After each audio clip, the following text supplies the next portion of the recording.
What scares you or confuses you about life? Two things. One, the creation of life, and two, death. What do you mean the creation of life? Nobody knows quite yet how we actually came into this world. And that bothers you? Like, when I really go into thinking, like, what if there was no life? What if there was no earth? What if there was no nothing? What would happen then? Like, what if we were never here? This is Andrew Petty is Dying, where we tap into the power of our mortality to become the people we were made to be and live the lives we were made to live. I'm your host, Andrew Petty, and I'm dying. I hate to say it, but so are you. The voice you heard at the very beginning of this episode was my 9-year-old son, Marshall. His older brother, Macgray, was a guest on this show way back in May of 2020, and it's been my intention all along for Marshall to be a guest as well. We finally pulled that off, and today's episode is the result. As their dad, it's a personal treat to have conversations with both of my boys as kids recorded for posterity, and I genuinely got to know each of my sons better through these conversations. As a student of the human condition, it's fascinating to get a glimpse of the world through the eyes of young men in formation. There's a simplicity to the way Marshall sees things at his age, as you might expect. But there's a tremendous amount of depth, too. His heart and mind are working round the clock to make sense of this life and the world we live in. And he uses the words and concepts at his disposal to express his unique perspective in this conversation. Along the way, you'll hear Marshall connect new dots of meaning and insight as a result of the attempt to put words to previously unexpressed thoughts. From the moment he drew his first breath, Marshall has been a wonderful, wiggly, extroverted bunch of energy and intensity. We never did find a swaddle that could contain him. He always worked one arm free and then dismantled the whole assembly. He could suck down a bottle in what seemed like one mighty gulp. And if his big brother could do something, then Marshall made it his mission to be able to do that thing too. Today, he's got his own funky style. He's deeply moved by music, and he loves being with people. But I'll stop there, because it's time for Marshall to share more of himself in his own words. Without further ado, it's an absolute pleasure to introduce you to my son, Marshall. All right, dude, I've got some questions for you. You up for it? Fine. Okay. So, first question from the mind of Marshall. Wiggles, Squiggles, Smarsh, Marsh, and all the other nicknames. What do you like about life as a kid? Gosh. We can just think about the different areas of your life. You've got school. Mm-hmm. What about school? Do you like school as a kid? Yes. What do you like about school? My teachers, my friends, and I just like learning. You do? What especially do you like learning? I don't know. I feel like when I learn something new and something in my brain just clicks, I'm like, ooh, that was fun. Isn't that interesting?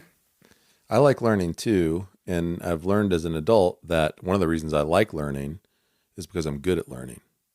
And what you just described, I think, is a great description of that thing, that when you learn something and something in your brain clicks and it says it feels good, it's because you're good at learning. And there's this thing we're doing in school, it's growth mindset. They showed us these videos and they talked about when you make a mistake, synapses in your brain fire, and you're actually learning from your mistakes instead of like if you did it the first time, first try, you wouldn't learn anything. Oh, interesting. I didn't know that.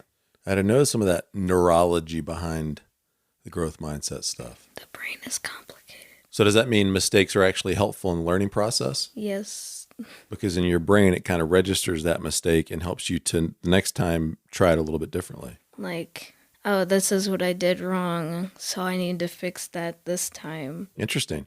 And shout out, by the way, to the Steamboat Springs school system, because they do such a good job of helping the kids understand how their brains work and how each of their brains are made differently, and to learn how to persevere in learning new things and problem solving. It's been awesome. So nice job, Steamboat Springs school system. Anything else you like about life as a kid? You've also got there's school. You mentioned the learning part and friends and your teachers. You've also got things outside of school, playing. And then there's a couple other things that you do regularly that you really enjoy that aren't school or play? Rock climbing and piano, is that what you're Yeah, rock saying? climbing and piano. What do you like about those things? Piano, I think, is just my connection to music. I really love like singing and listening to music. And in rock climbing, I don't know what got me into rock climbing. I feel like just one day I'm like, ooh, I want to do rock climbing. Let's do this. And as soon as you did it, I'm like, I love this. you loved it. Yeah. And I'm going to say this to you now, and I don't know if I've ever said it to you before, and any listeners out there that haven't heard this before too, I hope you'll listen in. Just like with learning, you said it just feels good, something your brain triggers. When you rock climbed, the first time you did it, you loved it. Whenever we find something like that we love, is because it's something that we're made for in a sense. Our bodies, our minds, our emotions, everything about the way we're made are coming together in that one moment to give us that experience of enjoyment. And so, Marshall, as you continue to grow up and get older, and when you become an adult and you're on your own, making your own decisions, really pay close attention to those things that you love when you do them. If I'm still doing them. Yeah, and you might not be.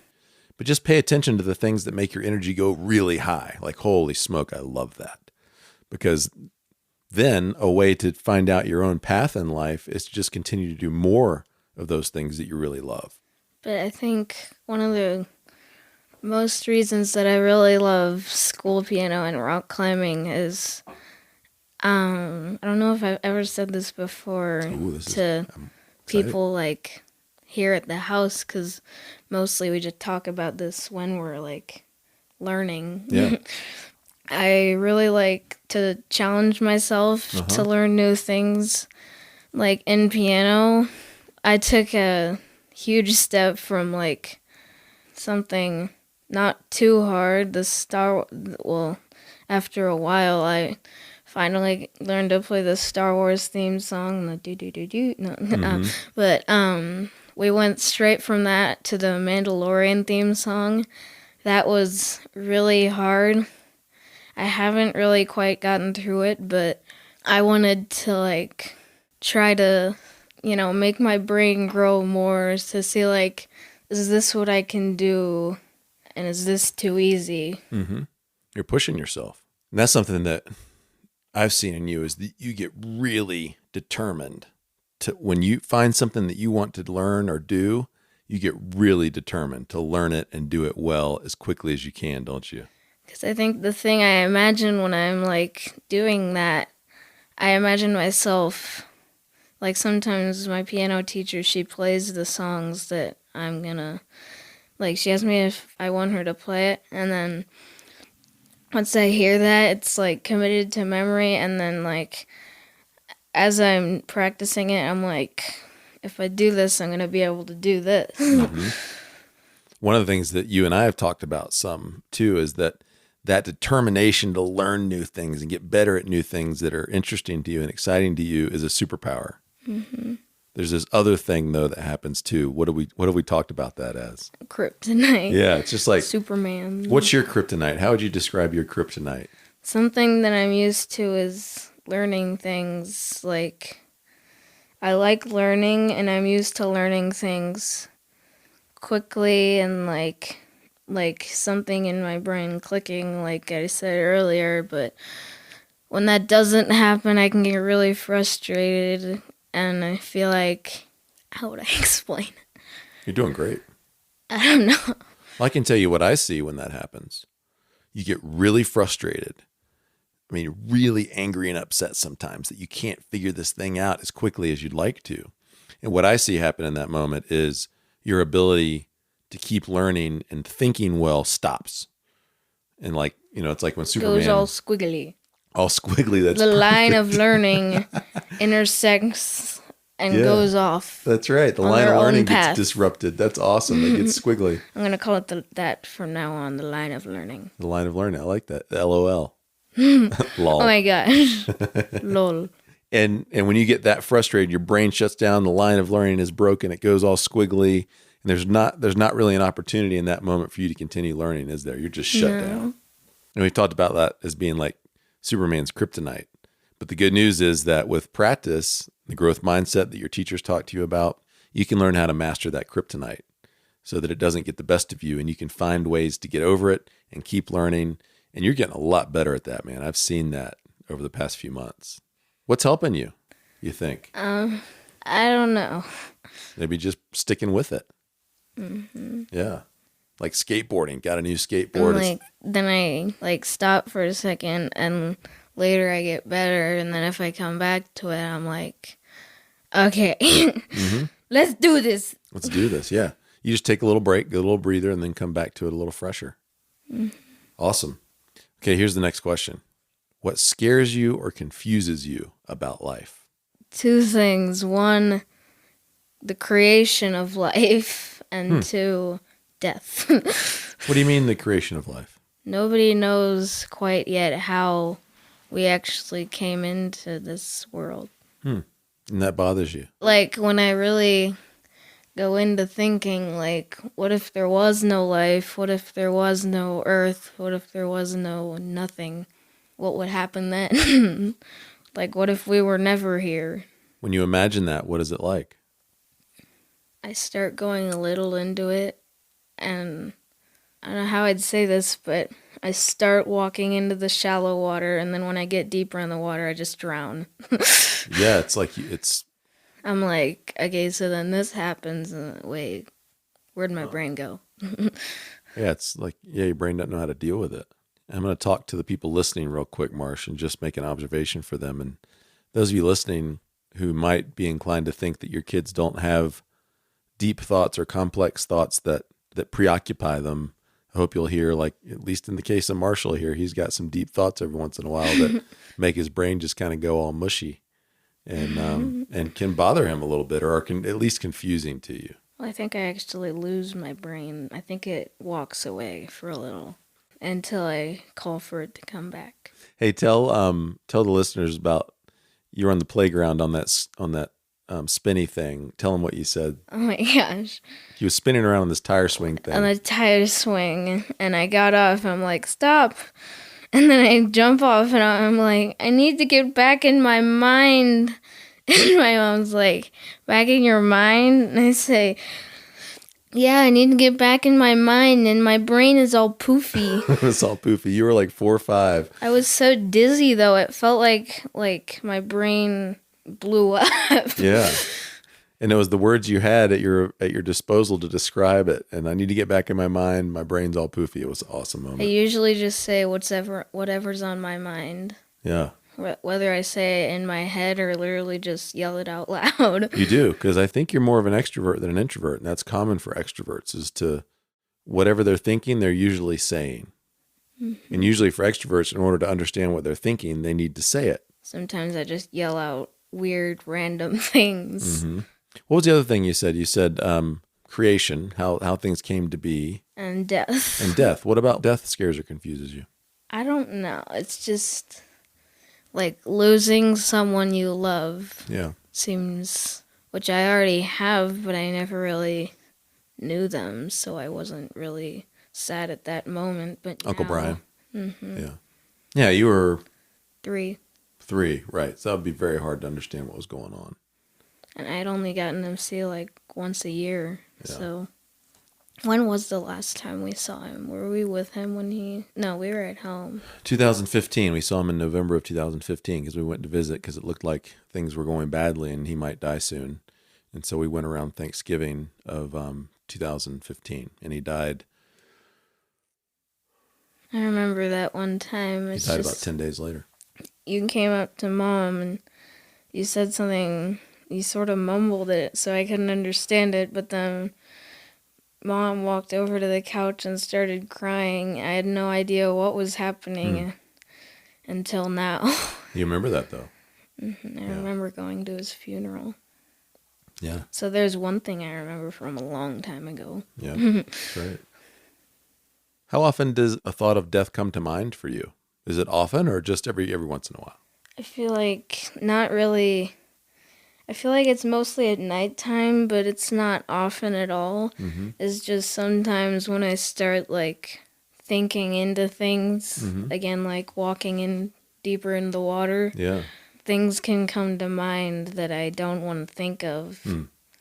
And then I just can't sleep. Yeah.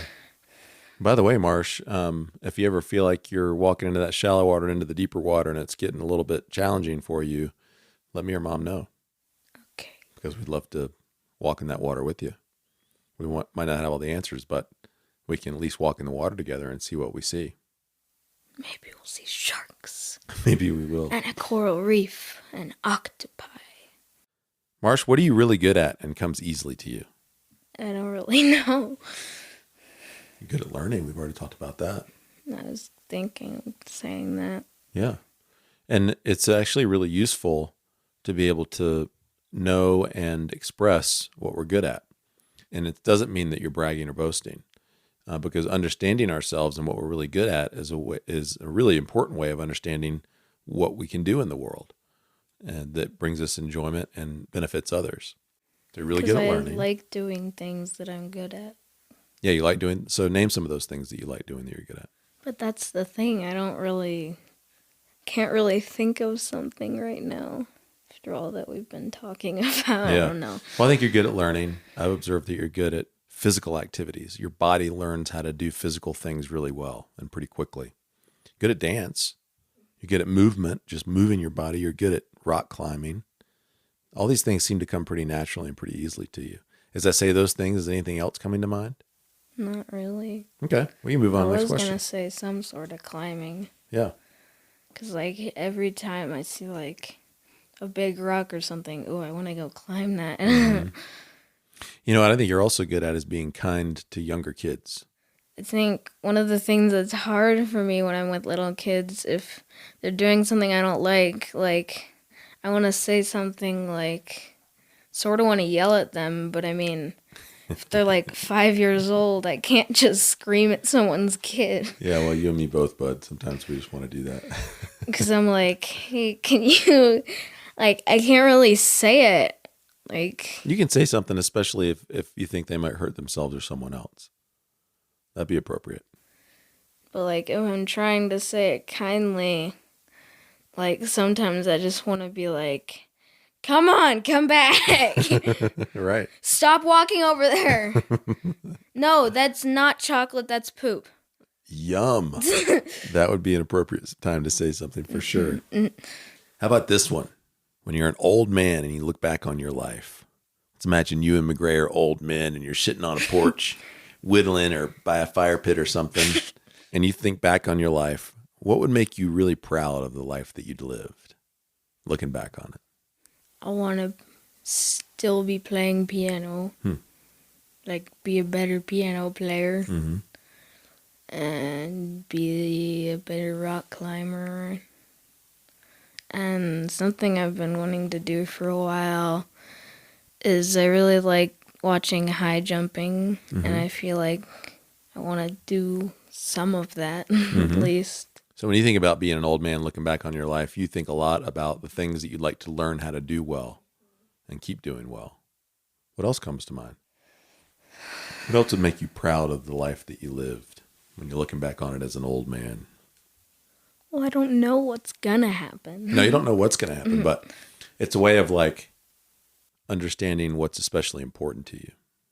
Do you want to have had a family and kids? Yes. Do you want to have made good friendships? Yes. Yeah?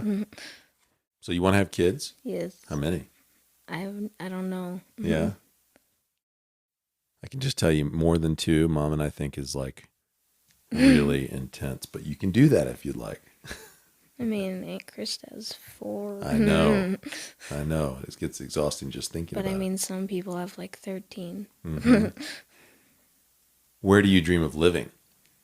Well, some of the places I really like or I've really been wanting to go to, I loved Malibu. I want to go to Mexico and I want to go to Hawaii. So there's a theme developing here. Yes. Beaches. Yes. What do you like about the beach? I don't know. What's not to like about the beach? Is that the easier question? Yeah. Yeah, you just seem like a beach kid. When we go to the beach, you just light up. You loved being at Malibu, didn't you? Especially Mostly because we had everybody there. That's true. The whole family was there. Well, the whole family that lived in Steamboat. Right. That's important to you, huh? Having everybody around. And is it mostly family, or do you think of like other friends and stuff too that's important to you to have around? Well, I mean, sometimes I like to take people like Ellie and Jeremiah, my cousins, Mm-hmm. but none of like my best friends actually live here. Mm-hmm. Well, in this neighborhood. In this neighborhood, yeah. And Marsh, it's super cool that you've gotten to spend a bunch of years in the same neighborhood as your aunt and uncle and their kids, your cousins. Isn't this just the first or second one? This is like the second year, I guess. But we've been in the same town as them for 7.5 now. Oh. And your grandma and granddad on mom's side. That's a super cool thing to be able to have. Think about this one, because this is your chance to tell me and mom and other adults something. You ready? Okay. What do you think adults should do differently? Oh, boy. And you can say whatever you think. Well, I don't know other adults, and I don't know what other adults are doing. True. But That'd be what do you creepy. just think adults in general maybe should do differently? I don't know. Should we talk less, talk more? Should we be more fun, be less fun? Should we, just from your perspective as a kid? I feel like there's no room to improve. No room to improve. Well, there might be a little, but I don't know with what. Yeah. What adults come to mind when you think of adults? You and Mom, Anybody else? and Krista and Uncle Jeremy. Yeah. Is there anything about the way Because that... those are the main adults I ever really see. What about the way that mom and I relate to you could be different, and if it was different, it would be better? And you can say anything you want. It won't hurt my feelings. There's nothing I can think of right now. More pancakes? All right, let's move on to the next question. That's fine if nothing's coming to mind. This one might be equally challenging, but I'll throw it out there and see if anything comes to mind. What excites you most about the idea of being a grown-up? Like I said a lot. Being better at rock climbing and being better at piano, if I'm even still doing that. Maybe being a high jumper. Yeah, all I can really think of is those three things that I've really been wanting to do in my life. Yeah. So when you think about being a grown-up, you've kind of fast forward in your mind a bunch of years to go, gosh, when I'm a grown-up, I'm going to be better at these things. And that's exciting to you. And I want to do this new thing. Which new thing? High jump. High jump, right. What do you think you want to be when you grow up? Or what do you want to do with your life when you grow up? By the way, at 9, you don't have to have that figured out. I'm just curious. I want to rock climb, play rock piano, high jump. You're a rock climbing pianist, high jumper. Rianne jumper. A Riannis jumper. Riannis jumper, nice. Good combo. That doesn't make enough sense.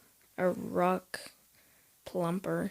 You'll be the first ever rock plumper. A rock player jumper. Right. A rock plumper. What scares you about being a grown-up? Anything come to mind? No. Maybe it's just too hard to think about, huh? As a 9-year-old.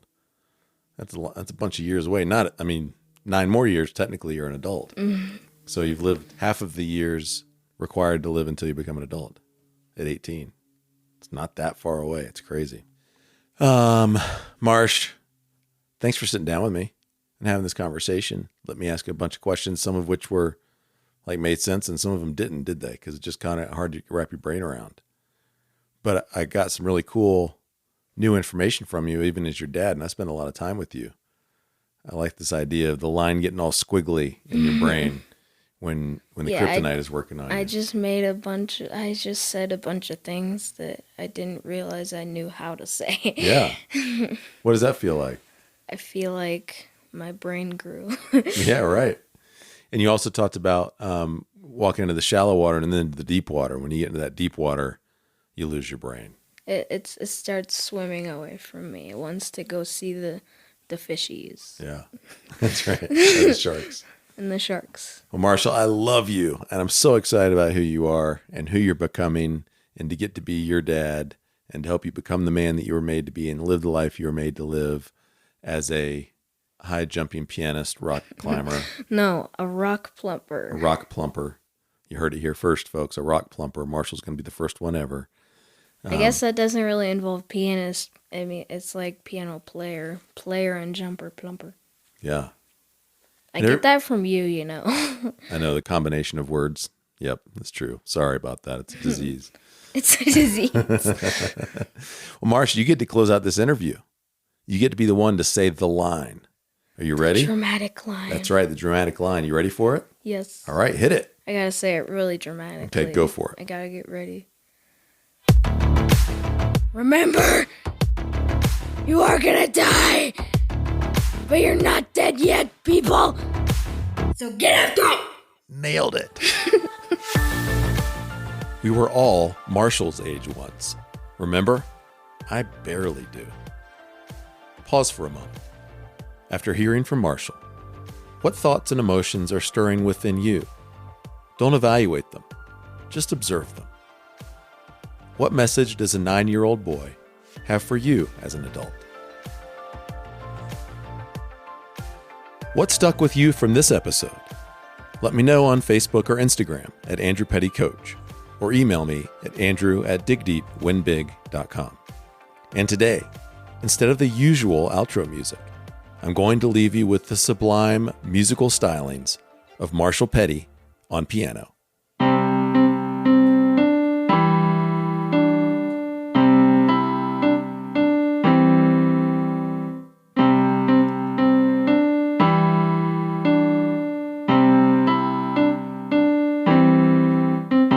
Check, yes.